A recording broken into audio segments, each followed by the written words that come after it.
3 years ago, my husband died. His name was Daniel. For 27 years, we built a quiet and simple life together. Nothing extravagant, nothing dramatic, just love, routine, and trust. Our days were predictable in the most comforting way. We woke up together, drank coffee at the kitchen table, and talked about small things like the weather or what to cook for dinner. Daniel worked as an accountant, and I worked part-time at a small bookstore downtown. Our life wasn't glamorous, but it was peaceful. We had a small house with a white fence and a garden full of roses that Daniel planted himself. Every weekend he spent hours taking care of those flowers, trimming the branches and watering them carefully. There was one thing Daniel always did that I never questioned. Every single month, on the 5th day, he sent $300 to his parents. At first I didn't think much about it. Helping parents financially is something many people do. But one evening while we were having dinner, curiosity got the better of me and I asked him why he sent the money so regularly. Daniel smiled softly and said it was an old family debt that his father once owed. He told me he had promised to help pay it back slowly. I didn't ask any more questions. When you love someone deeply,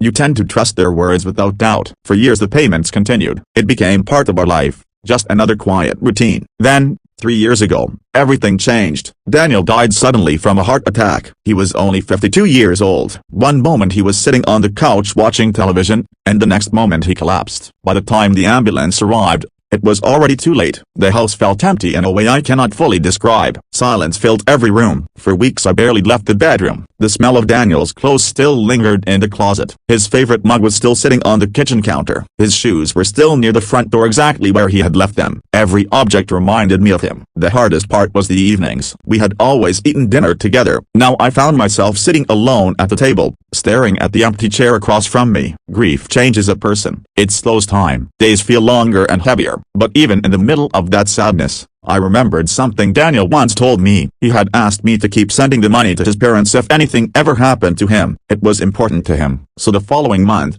on the 5th day, I opened the bank app and sent $300 to them. I did the same thing the next month, and the month after that. Soon it became a quiet ritual. Every time I sent the money, I felt as if I was honoring Daniel's memory. 3 years passed like that. 36 months, 36 payments, $10,800 in total. During those years, I rarely spoke to Daniel's parents. They lived in another state and were never very close to us. Still, they always accepted the money without question. Then one afternoon something unexpected happened. My neighbor Linda came over. Linda had lived next door for more than 15 years. She was a friendly woman in her 60s who always seemed to know what was happening in the neighborhood. She often brought me homemade cookies or soup, especially during the first year after Daniel died. That afternoon she knocked on my door and asked if we could talk. I invited her in and made some tea. At first the conversation was normal. She asked how I had been feeling lately and whether I was thinking about traveling or doing something new with my life. Then she suddenly asked this strange question. Are you still sending money to Daniel's parents every month? I was surprised she knew about that. I nodded and said yes. Linda looked uncomfortable, almost hesitant. She stirred her tea slowly before speaking again. You might think this is none of my business,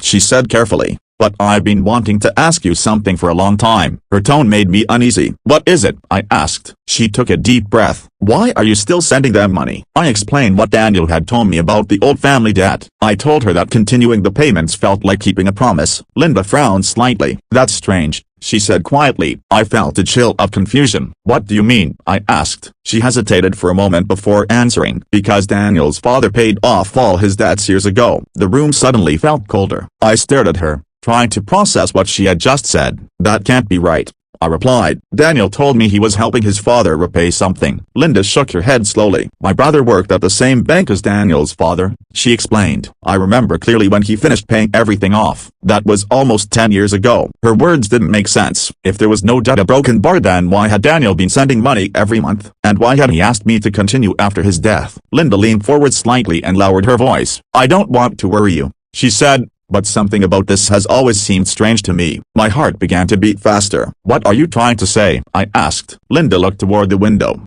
as if making sure no one could hear us. Then she said something that made my stomach tighten. I think you should stop sending the money, she said quietly. I felt defensive immediately. Daniel asked me to continue, I replied. Linda nodded. I understand that, she said gently. But before you send another payment of broken bar, you should check something first. What? She looked directly into my eyes. Check Daniel's car. I blinked in confusion. My car? I asked. No, she corrected. His car. Daniel's old car was still parked in our garage. After he died, I couldn't bring myself to sell it. Seeing it every day felt painful, but getting rid of it felt even worse, so it stayed there, untouched for 3 years. Linda continued speaking slowly. I've noticed something strange about that car for a long time, she said. My chest tightened. What do you mean? She hesitated again before answering. Every month, before Daniel died, he would open the trunk late at night. I felt a sudden wave of unease. That's not unusual, I said. Linda shook her head. No, she replied. But what was unusual was how careful he was. He always looked around first, as if he didn't want anyone to see. My mind started racing. Daniel had never mentioned anything about the trunk. Linda leaned back in her chair. I might be completely wrong, she admitted, but if I were you, a broken bar, I would open that trunk before sending any more money. After she left,